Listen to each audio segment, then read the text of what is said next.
Kahit wala pa tayo sa panahon ng tag-ulan, nananatili pa ring mataas ang level ng tubig sa Angat Dam.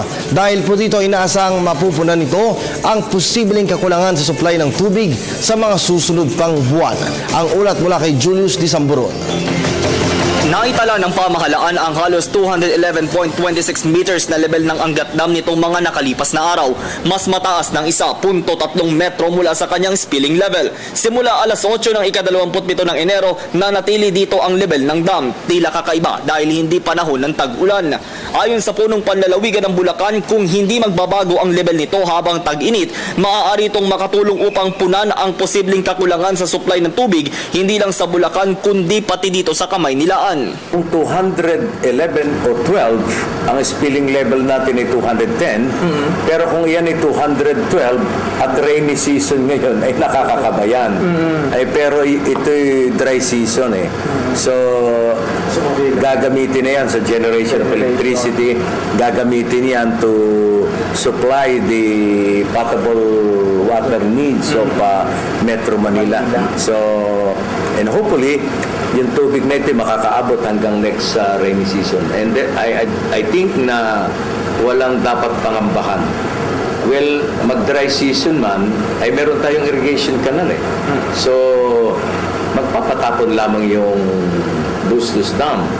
Kung hindi umulan ng nakaraang bagyo, ay nakakatakot yun sapagkat medyo nadadry up na yung Bustos Dam.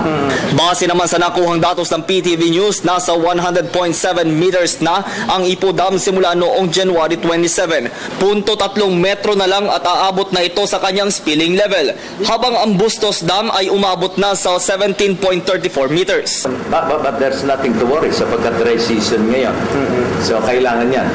Kailangan ng ating generation of electricity, kailangan niya ng pagpapadala sa Ipo Dam to generate potable water for Metro Manila, to distribute for Metro Manila, including some parts of Rizal and Cavite. At yun namang Bustos Dam natin, kakapusin pa nga yan to irrigate the 17 farmland of the 17 municipalities of Bulacan and 4 in Pampanga. Samantala, bukod sa level ng tubig, sinisiguro din ng opisyal na babantayan ng pamahalaan ang nasabing istruktura laban sa anumang pinsala ng lindol. Ang responsibilidad to strengthen now the Angat Dam, the structure, ay nasa sa K-Water na. So dito nakatipid yung national government. At kausap natin yung K-Water and San Miguel Corporation. Ang sinasabi nila, before they start on anything, yun munang strengthening of the Angat Dam.